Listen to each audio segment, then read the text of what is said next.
कोण आहे मी?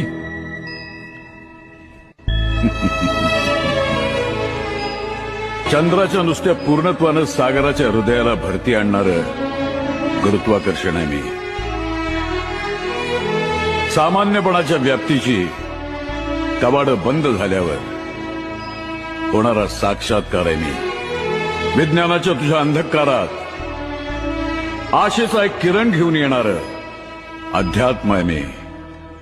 तुझं विज्ञान हे जग कसं निर्माण झालंय सांगत असेल तर माझं अध्यात्म हे विश्व का निर्माण झालं हे सांग. लक्षपूर्वक बघ, संकटमुक्त होशील. धर्मसेतु पालकं त्वधर्म मार्गनाशकं कर्म पाशमोचकं सुशर्मदायकं विभुं. भिवू नकोस, मी तुझ्या पाठीशी.